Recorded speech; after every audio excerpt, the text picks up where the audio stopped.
I bring house talk. I don't think PKA has heard about my subcontractor's prison record yet. Oh yeah, let's talk about Jamal. You were still going on Jamal? That guy's out of control. Yeah, so people on the subreddit know this already, but I looked up him on the Better Business Bureau. I just started doing like a background check because he put that lien against my house. And for people who don't know what that is, briefly, they file a lien against the money you owe the general contractor, right? So now that I'm notified of it, I can't pay the general contractor. He's sort of like said $6,000 worth of that it's marked off as his. And if I do foolishly pay the GC, then I could pay Jamal again, right? So pay for the same work twice. So I started looking into this guy, like, like who is he, whatever. I looked up his Better Business Bureau rating. It's an F. Like he has 5 or more complaints that he's never replied to and such. Pretty much everyone he works with dings him, and he's an F. He's been out of prison for 2 years and 3 months now. He has 8 felonies, 6 of which are for selling drugs, and 2 of which are for violent assault with serious injuries on different dates, right? Like he's beating people up and hurting them. Yeah. It wasn't like, it was like one bad night or something. No, twice he's gotten felony convictions for this. This is the guy that the GC gave the password to my house to. So change the password. And so that's a thing. But overall, it's coming along. Like I think there's maybe just 2 more weeks left on this thing. And you're talking about your door password for like. It's for the garage door actually. So there's like a little keypad there, and with the garage door you can get into the house, and that's that. So we had to change it. I guess that's it. They messed up the upstairs floor that had like laminate on it, and that laminate was discontinued, so they started like ripping it out of other rooms and putting it, like as a supply. And we put real hardwood in the room that it came out of, but that's nearly done. And yeah, I don't know. I'm just like, I built them a punch list, and I think maybe 2 weeks. And tomorrow they have a cleaning lady coming. I'm kind of psyched for that because it's a wreck, and it's just coming together. I haven't really felt a positive vibe about it ever until just recently. Things are getting close. They're putting like plates back on the switches and receptacles and things like that. It is finally in the home stretch. How did Jamal win you over to initially hire him? What did he convince you with? Did he threaten you? Where did you find these guys? So I hired the general contractor, and I hadn't met Jamal, and neither had the GC, but the general contractor went to like a local supply house and said, "These are the tasks we need to do. Can you refer us to somebody?" And they're like, "Oh yeah, Jamal's good." And since then, the supply house stopped working with him, and of course, my general contractor's suing him, and it's a wreck. But yeah, I hired the wrong GC, I guess, and he hired the wrong subs. So that's how that went down. So lesson here to look that up first, right? Look it up. Look up the Better Business. So what happened was we started getting recommendations from people that we knew, like for general contractors. One was from the decorator. Another one was from our real estate agent. And we had known the real estate agent for a year. We had known the decorator for like 2 weeks. And their quotes were within $1,000 of each other. So we went with the one that the real estate agent recommended, because we knew him longer and we trusted him. And I guess he'd been in the area for so long. We thought he'd know the scoop, but it didn't turn out like that. So he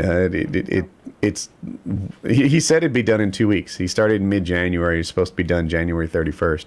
It's March 2nd as we're talking about this. April I'm sorry. 2nd. April 2nd. My mistake. April 2nd. You're shortchanging your failure of hiring practices.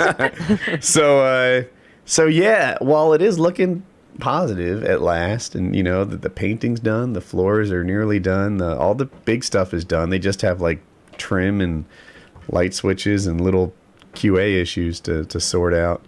I gave them a punch list. It's like a page and a half long, and they didn't balk at a single one. They're just working it through.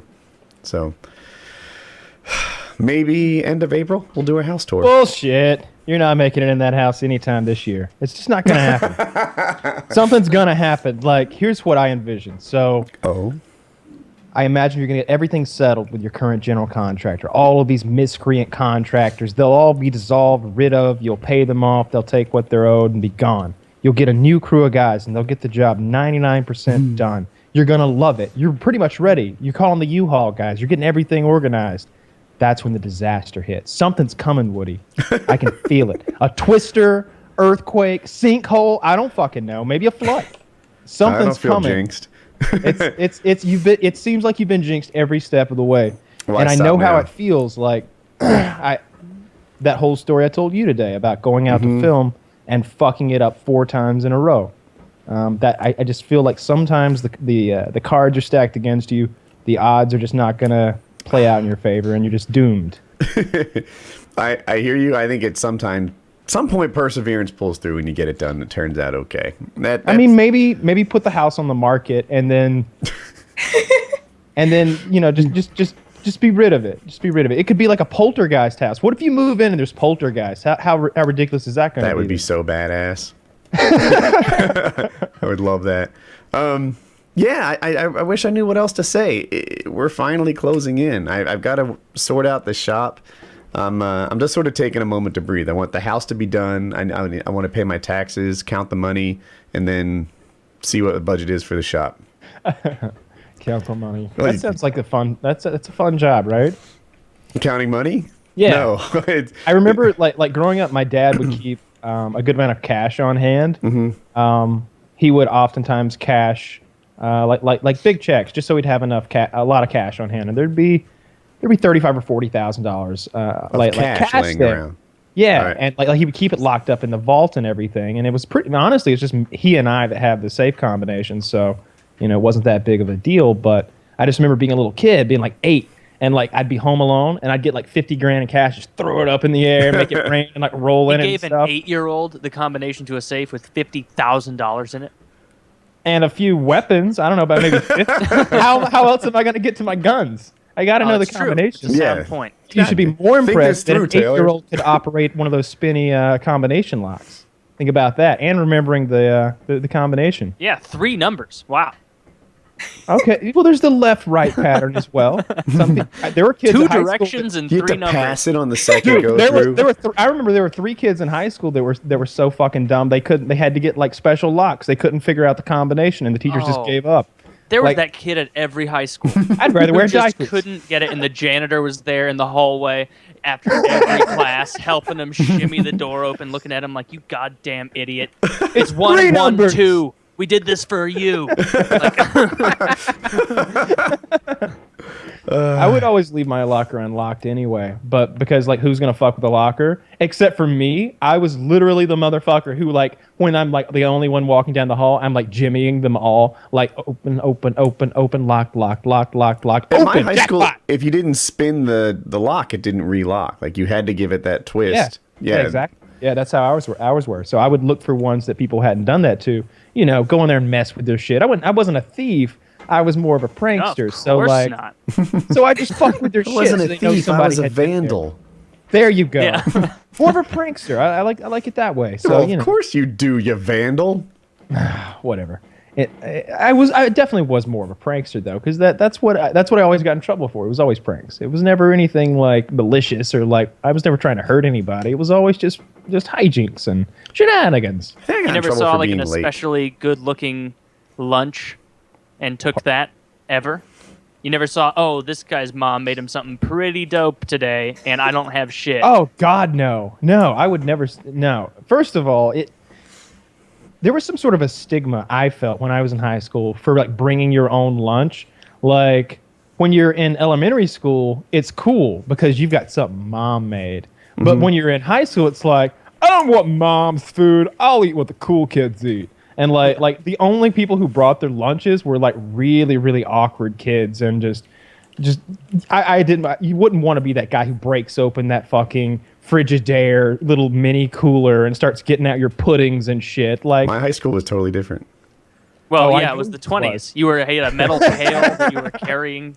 So Uphill in most the snow people both ways. most people bought lunch, right? That was the thing. However, the athletes would bring their lunch, right? They're the ones who had like, like protein and a rice or something like that. Like they would have carefully planned out meals. And if you did that but weren't an athlete, you were like a wannabe. Like it's worse.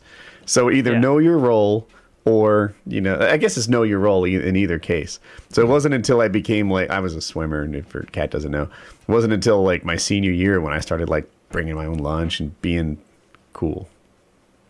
So That's what made you cool. I've always Look at me. I eat lean protein and brown rice. Anyone jealous? Do you remember every once in a while in like middle school? It wasn't grade school because it didn't fucking matter. But in middle school and high school, when you would see a friend who brought their own lunch and they took the napkin out, and it was no mere napkin. There was a note scribbled on from their mom, and you would snatch it away and read it to everyone. Oh, how Did terrible. you ever have that?